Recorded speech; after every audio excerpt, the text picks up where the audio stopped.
Hey, good. Welcome everyone to today's podcast, Pulse of High Performance. My name's Seth Davis. I'll be one of your hosts. I'm coming to you from Atlanta, and we're very excited today to have our special guest with us, Jim Callan from DATIA K12. I'll introduce him in a second. Joined by my business partner, Paul Campbell. Paul, why don't you say a few words about yourself? Thanks, Seth. Welcome, everyone. My name is Paul Campbell. Like Seth, I work at the Atlanta office and I run the software part of our business. So I'm looking forward to this great conversation with Jim. Looking forward to hearing the insights you share with us. Hey, thanks, Paul. And Jim, before I turn it over to you, just really kind of give everyone genesis of our conversation today. So one of the things that we at Competitive Solutions see in every organization we visit is data. Every organization's got data. I have yet to go to an organization that couldn't produce some type of report that had data, that had metrics on it. Well, one of the issues that we see, challenges that we see in organizations today is what do we actually do with our data? Do we have the right data? Is the data telling us what we need to know to move the business forward? And there's so many pieces of data out there. Organizations have thousands of pieces of data. They can run reports, they can go query the data, and they can pull it out. But at the end of the day, it really comes down to, what are the 20 to 30 pieces of data to put on a dashboard that are really going to help you and tell you, are we winning? Are we losing with that? And that's why I wanted to have Jim on today. And long story short, Jim and I, we have history together. 30 years ago, we worked together in an organization, and we kind of lost touch as we traveled to different jobs. But through the beauty of LinkedIn, we reconnected recently. And Jim has got a great company that he's started up, and he's got some great people working behind him. But it's all about, one of the key things about Jim's company is it's about data, right? And how do school systems, how do educational entities, how do they use data? Whether it's data around student performance, data around attendance, data around transportation. We're going to talk about that. So Jim, welcome to our podcast today, The Pulse of High Performance. Why don't you say a few words about yourself and about your organization? Thank you. Hey, well, Paul, Seth, thank you for asking me to join you today. I'm really excited to be part of it. And, I formed and founded a company recently, Seth, called DATIA, which stands for the fusion of data and media. And my whole background, right, started back in the late 80s in advertising, print advertising. But one of the first things I learned back then was that at any given time in a market, about 5% of the market is looking to purchase, a given product. So that always stuck with me as I moved on. But then you fast forward to today, what I did was I created a market that sits between intent signal companies like brand demand base and Sixth Sense and companies like that. And on the other side of it, traditional publishers, which in education would be EdWeek, EdDive, and companies like that. So the first market we're in is K12. So our brand in this market is DATIA K12, right? The fusion of data, media in the K12 marketplace. So yeah, I mean, that's the premise. How do we help? How do we use data within media, Seth, right, to help both school districts, right, and make them understand how to better run their school districts, and education solution providers that want to sell into those school districts, and how do we help them with data and lead generation to make better educated decisions on who actually needs their product at any given moment. And one of the things, Jim, that you and I have talked about is schools have all kinds of data, right? And how do they actually harness that data to use it for learning principles? What are you seeing as some of the challenges right now that schools are facing with the immense amount of data, and how do they really distill it down to what's important? Yeah. So, right, I think one thing, my mission in all of this is we want to provide insights that improve outcomes. And that's both for the school district and then our clients who are the education solution providers. But how do we do that? And every district, Seth, is different, right? And in some cases, they're immense machines, immense organizations, the very large districts.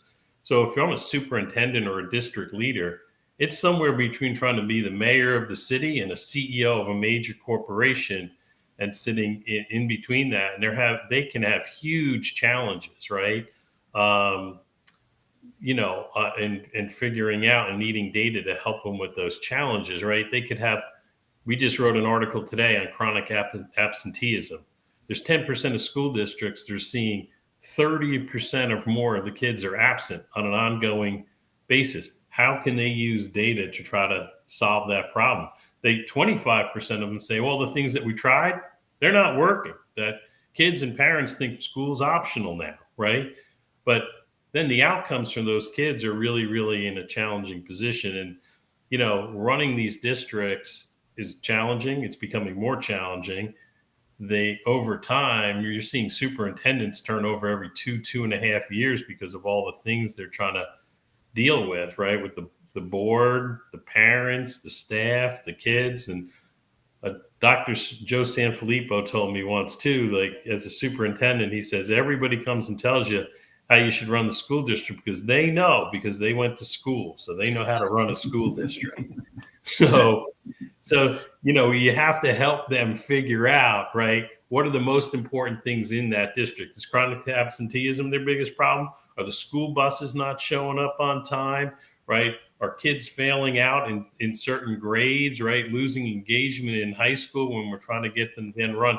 So every school district will have a different set of problems, and they have to identify, right, those 5, 10, 20, 30 key points of data that are going to allow them, right, not only to make the standards and help the kids, but to try to overall improve those outcomes.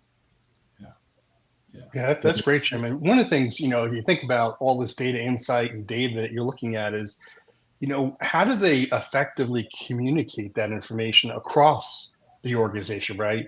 Where the superintendent may understand the data, but how does he share it across the principals and down to the teachers so they really understand what's going on? What have you seen as kind of best practices around that?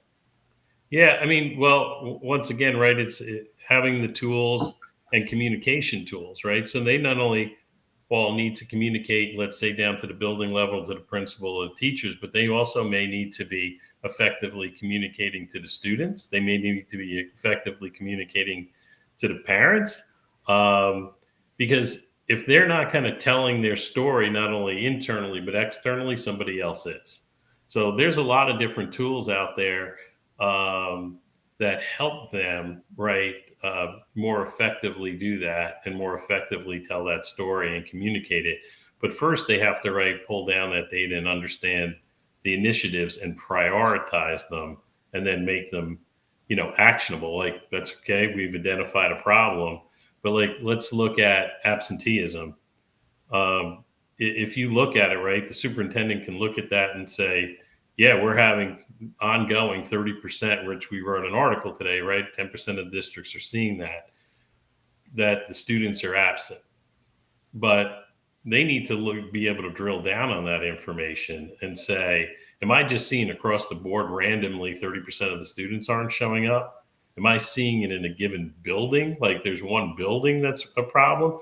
Or more likely, right, they're going to drill down and get all the way down to the student and go, maybe there's 100 or 1,000 students that are just kind of missing in action or chronically absent. So if they have the data, then they can go and then figure out a plan to address that problem. And it might be, right, they might have an intervention with the family, say, what's going on? Why isn't your child in school? But then they can effectively try to implement strategies and communicate those strategies down. And that's one thing, Jim, that we see in the organizations we work with, right, is the actionable insights, right?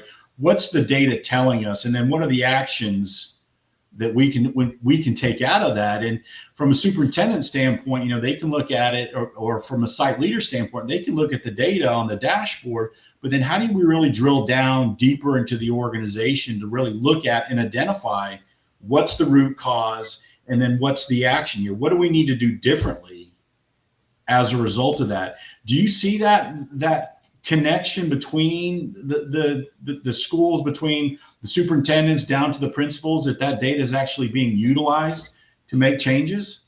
Well, I think, Seth, it obviously depends on the school district and how they're approaching data, right? Analytics and things of that nature. But like an example that having the data being critical is, when I spoke with Dr. Robert Avosa, the former superintendent of Palm Beach County, and in Fulton County, Georgia School District recently. He was telling me, one of the critical things is in the first month of school for the superintendent to understand which kids are struggling with Algebra 1, English 1, are they failing so far?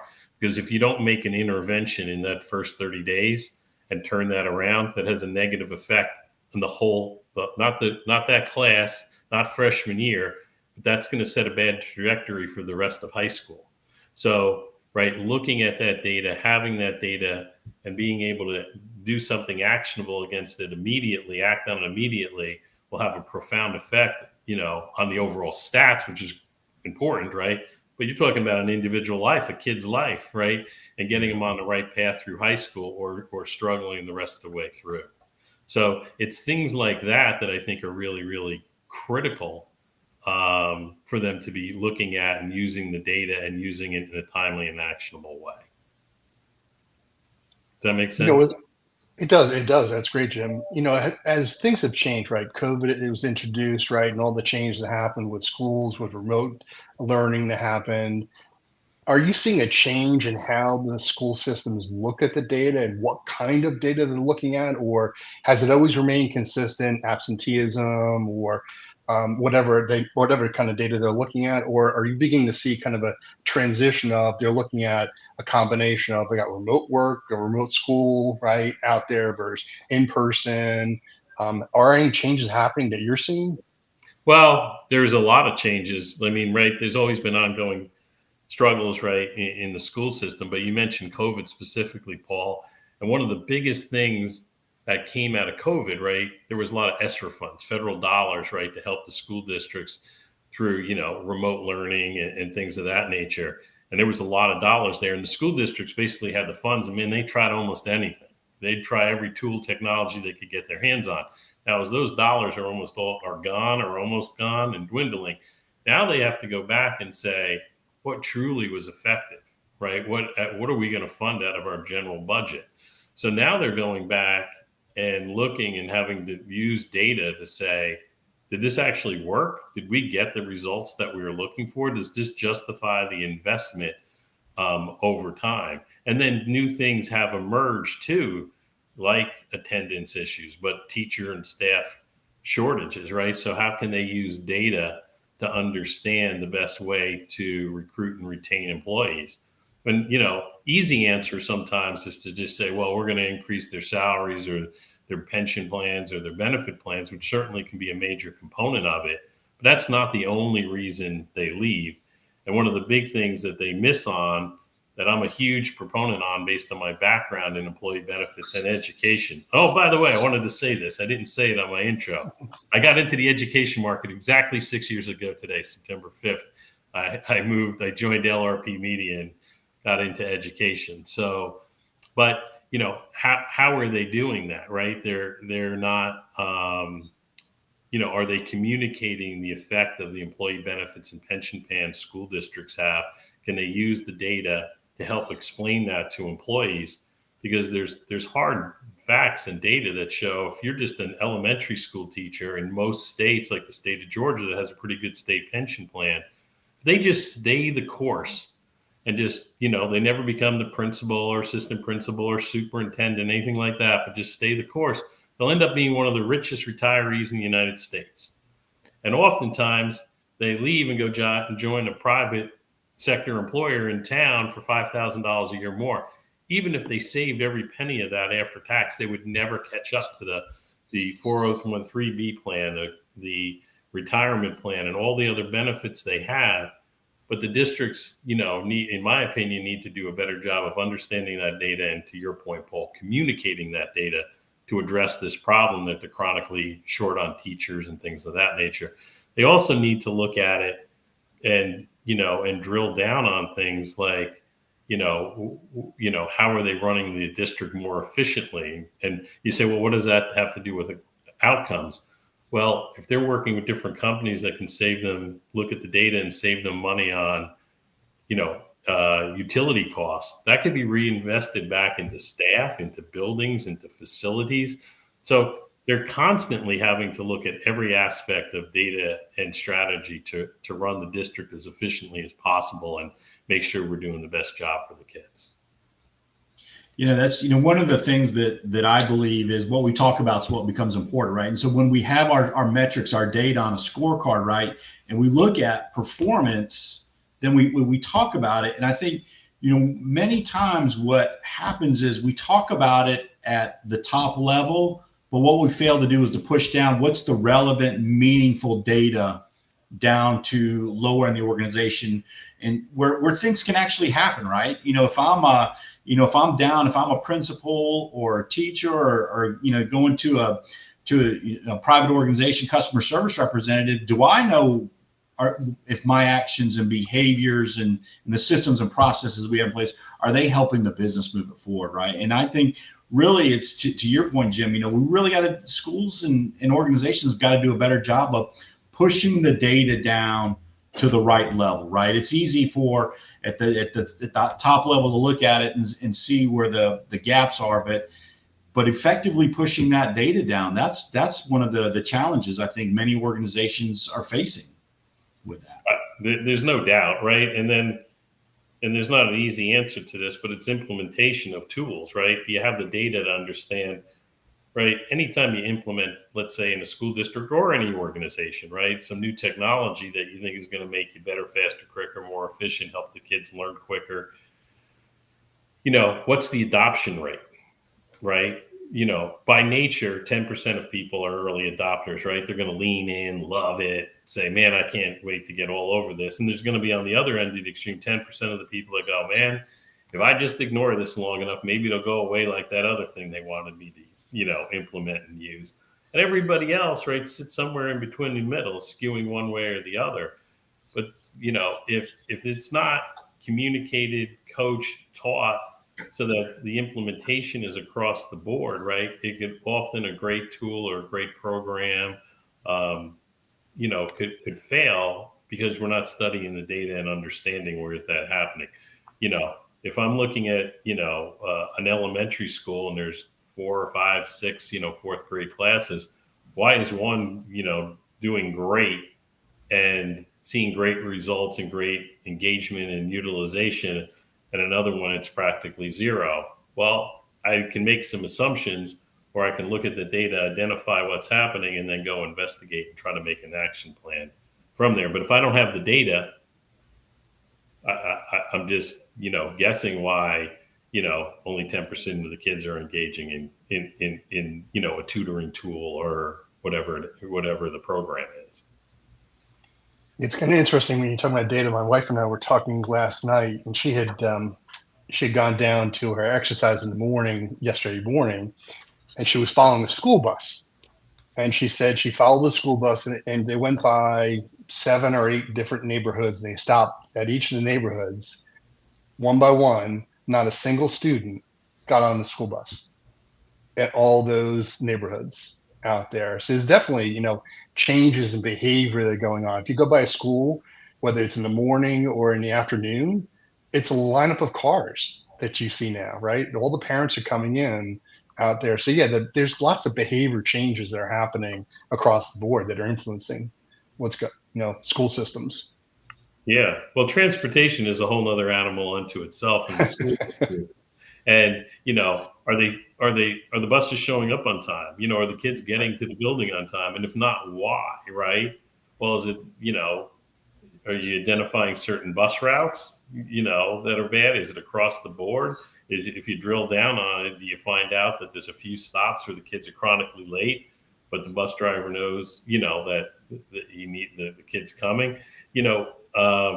There's a lot of issues, and transportation is one huge one that data is critically important to understand, right? Who's getting picked up, who's not, because they also have to know, is that kid going to be on the bus or not on the bus? Or they have to account for those children and know how they're going to arrive and when they're going to arrive. So there's a lot of issues in that, from not only getting the kids safely to school and home on time, right, but other accountability issues involved in that specific instance alone, Paul. So yeah, there's a lot that needs to be managed. And if you're running one of these school districts, you're having to look at all these things simultaneously. One of the things and it goes back to the tragic shooting here in Georgia yesterday. And I'm not saying this was the case at all, but, like a superintendent needs to know from a facilities and maintenance point of view, are things being addressed? If there's a door locking issue, right? An interior door is important. An exterior door is critical.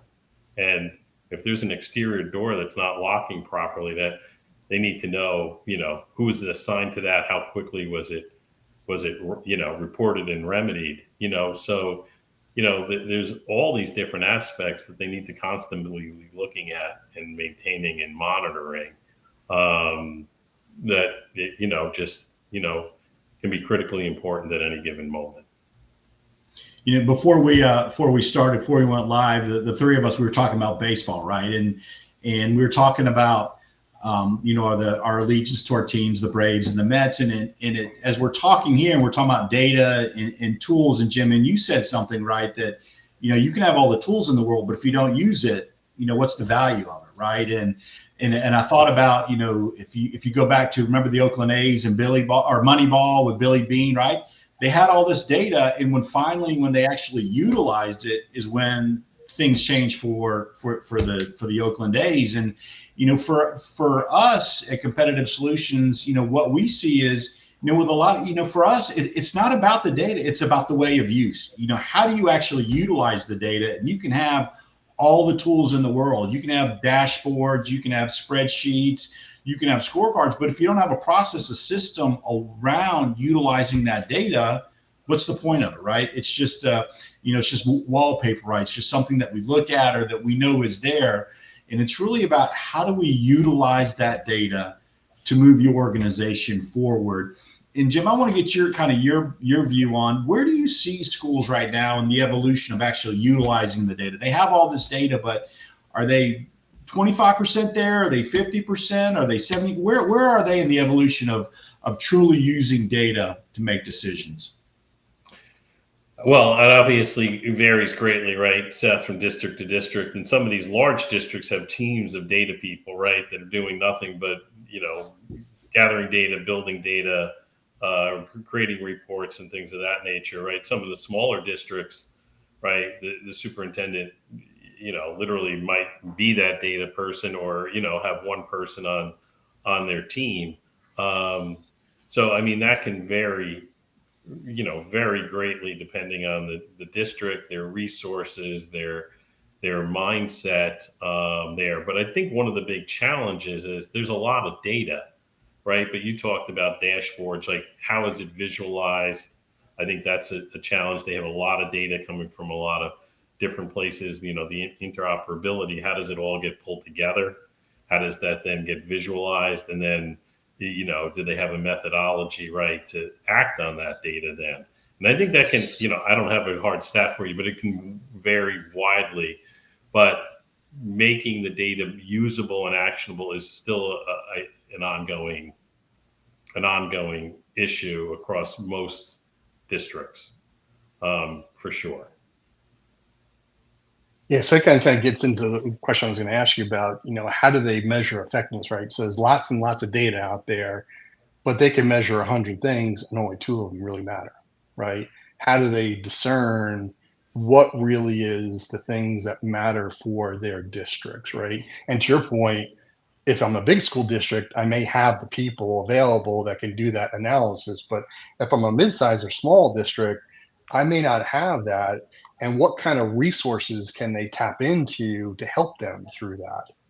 Yeah, well, you mentioned earlier, like, how do they communicate the different things? And I said, well, it's not just a matter of communicating down to the principals and the teachers, and the other staff members, but right, the parents, the kids, all these different constituents they have to, communicate to. And if you look at it, right, if you look at a large district, they might have a team of people just for communications or data.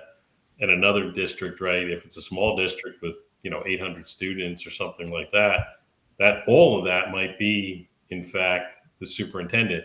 But each one has to, use the data, Paul, to identify, what are my problems? Am I having a transportation issue? Am I having an attendance issue? Do I have a teacher shortage issue? Do I have a maintenance and facilities issue? Like, where are my issues? and hyper focus on what their individual problems are, right? And they're going to be different from district to district. You know, where we live, the three of us live, right? One of the problems the school districts have is more and more kids are coming into the school districts all the time, right? How you know, can we build school buildings fast enough?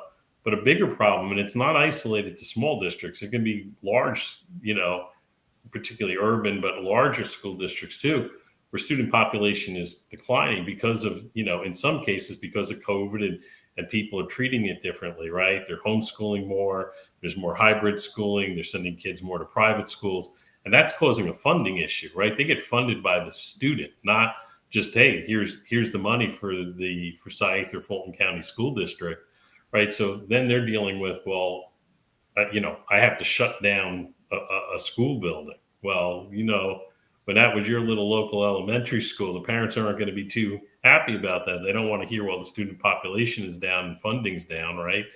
So they have to look at data all the time and then figure out the, you know, the best way to work with that, best way to work within it, and then the best way to communicate that out.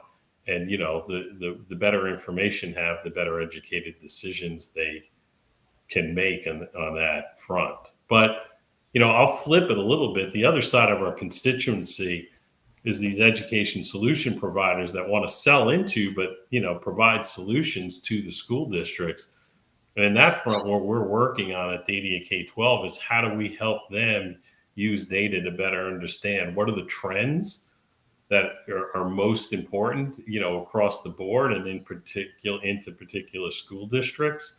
You know, how do they communicate their offerings as part of the solution to what's happening, you know, in a given school district? And how do you use data and intent signals, right, to understand what's happening in a given school district that's an ongoing problem? So, you know, one of the things that we do is, you know, not only do we track the trends and the behavior by individual, by school district to look at that data, you know, we go in and use the data from the school board minutes. We scrape school board minutes every 24 hours to understand the trends, but then specifically what's going on. And, you know, we look at things like, you know, key topics that could be a problem, right? How do I identify what's going on? So we looked at Forsyth County Schools, where Seth and I are. They have a retention problem, and they were asking the school board for more money for salaries. You know, we saw that same thing in Sarasota County, Florida. We saw Baldwin County, Georgia, working on a whole Grow Your Own program to work on teacher shortage issues, right?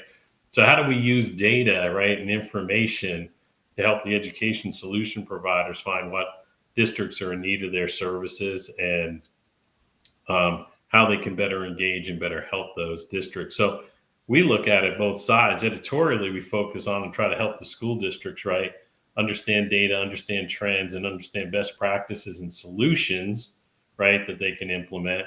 On the other side, we're trying to help the education solution providers use data and say what districts are in need of your service at any given moment. So to us, data is in our DNA, right? That's why it's part of our name, data and media for DATIA. And, you know, it's critical. I mean, if you want to, you know, Seth, you touched on it earlier, right? You're going to affect what you're looking at, thinking about, and collecting data on. And that's our premise, is that you have to figure out what data you need, figure out how to pull that, make it, you know, visualize it and actionable, and have a game plan to work against that.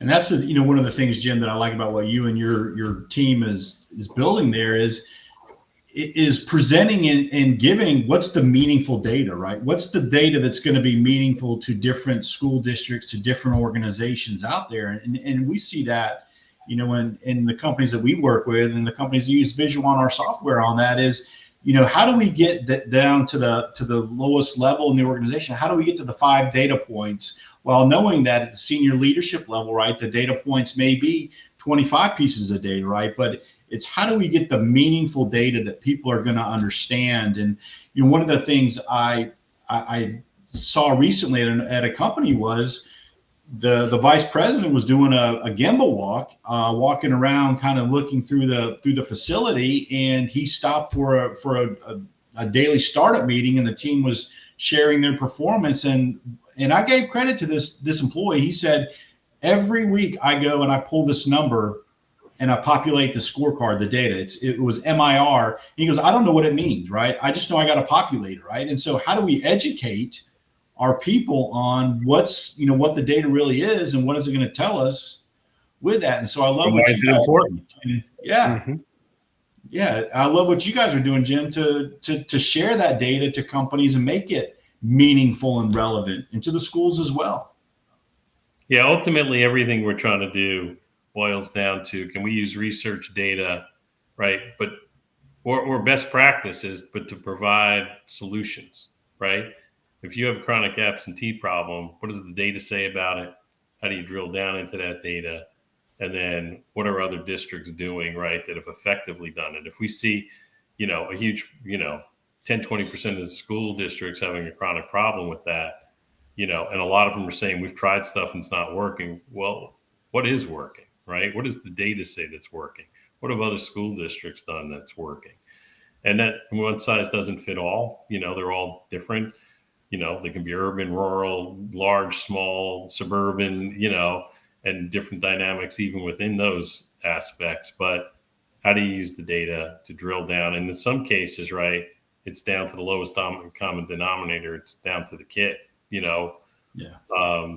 It could be just at the building level or classroom level or bus route level, or it could be right down to the child. And, I also feel, going a little passionate thing, that it's really important, because we're talking about children, right? And we're talking about their lives. And not only is it important on an individual basis that we give every one of these kids the best opportunity possible, society-wise, it's hugely important. And, when we lose kids and they don't have the ability, to read, with fluency and comprehension and write, there's a direct correlation to our prison population. So if people think, that doesn't apply, I live in a nice school district and this and that, it does. It's affecting us all. And then it affects, we should care that we want to make sure that every child has the best chance to be all that they can maximize their personal potential. Yeah. That's my soap stand speech for it. But completely behind you, Jim. Completely behind you on that one. So, I mean, it's amazing how, kids learn differently too, right? It's, to your point, is everyone's different. It's not one size fits all for these children. One may be an accelerated learner, which is great, and then you may have someone who needs the extra work and help out there. But right now, they're all grouped together, right? And it's challenging for teachers to try and figure out, how do I serve this different population of students at the same time? And there are tools and companies that are there to help that, right? So that the teacher's not just teaching to the middle, Paul, right? And the advanced kids are, bored and disengaged, and the kids that need extra help are kind of getting lost and left behind. But you have to, right, understand down to the classroom, down to the individual kid, where are they? And, what tools do we need to provide them in order, to maximize the teacher's ability to help all the kids in the most appropriate way. For sure. Oh, absolutely. Hey, we got got some questions that have come in from our guests on here. So, Paul, I'm going to give this question to you. So Scott from Raleigh, North Carolina, is asking, how do I know if I have the right data on my scorecard? That honestly, Seth, that really depends on the company, right? The company has to understand what their focus is, right? They're going to establish what their requirements are, what their strategic vision is, what their governance is out there. And what they're looking for is, how do they align the information, right? What's their targets? What's their goals as an organization to be successful? And when they look at the data that's on their scorecards, the information really needs to flow back to that, right? They need to kind of align to what my ultimate company goals are out there. And it's a iterative process, right? As we know, it's something where you may start today with certain things and find out 6 weeks from now, it's 10 different things you have out there. So it's something that it's a learning process every company goes through to figure out exactly where it is. I don't think it's a one size fits all kind of approach, right? Every company has to understand what are the key requirements, key needs for their business. Hey, Jim, well, here's one for you. This is from Matt in Redwood City. He is asking, you'd mentioned actionable insights. Kind of give a little more definition context around what is actionable insights in the education setting. Yeah, so I touched on one earlier that I think is pretty good, right? Looking at the data in the first month of the freshman year of school for Algebra 1 and English 1, right? Is that, who are the kids that are failing, so that you can identify it not only down to the building, the classroom, or across the district, but down to the individual and making an intervention right then and there. That would be, a really large, actionable insight that you would want, right? Things of that nature, right? How are you dealing with, facility issues, right? And not only, rectifying things like door locking, but down to the individual person that was doing those repairs and maintenance. Are you seeing from an efficiency point of view that one maintenance person's, cleaning up 15, jobs a day versus somebody that's only doing 3? Well, can we drill down in that? Is, Seth 3 times more efficient than Jim at getting things done? Or is Jim working on projects that are, 5 times more complicated? So of course they're taking longer to do, but, you need to be looking at that and analyzing it and saying, is it, actionable that we can act on, to do something like that? Yeah, that's great. And, kind of building on that, Jim, and I think it's, a lot of organizations, their data is simply thermometers. It just tells them the temperature. And we like at Competitive Solutions to talk about your data is not a thermometer. It's got to be a thermostat, right? It tells us the temperature, but then it allows us to make changes to move the business forward, make adjustments on that. And it's about tracking and engagement and accountability and having the ownership at the right level in the organization with that. So Jim, last question for you. Linda S. from Panama City wants to know, how do I find out more about DATIA? Where's your website? What's the best way to get in touch with you? Oh, that's a great one from Linda. Thank you. Go to DATIA, DATIA K12.io. Great. DATIA-K12.io. DATIA-K12.io on that.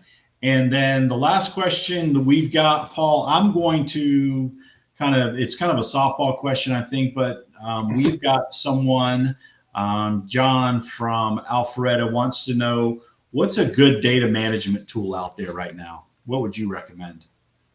Come on, Seth. We know that one. Visuon. Visuon sponsors the Pulse of High Performance, the podcast here. So closing comments, Jim, any closing comments from you? Well, I just want to thank you guys for asking me to join. We just totally believe that whether we're helping an education solution provider, how to use the best data and insights to understand how to best efficiently run your team, maximize sales, and how can we help use data and research to help school district leadership, right, run the district as efficiently as possible and improve outcomes. And I want to thank you for letting me share some of that insight. Thanks, Jim. Thanks for being a guest on us. Paul, anything from you? Closing comment? No, thank you. Thank you, Jim. I appreciate your time. Thank you, Paul. That was great. Thank you. Hi, guys. Hey, thank you to our loyal listeners that tuned into our podcast today.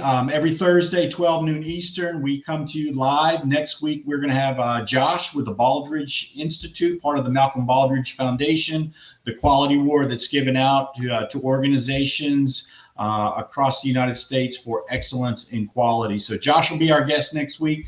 Thank you for tuning in. Everyone have a great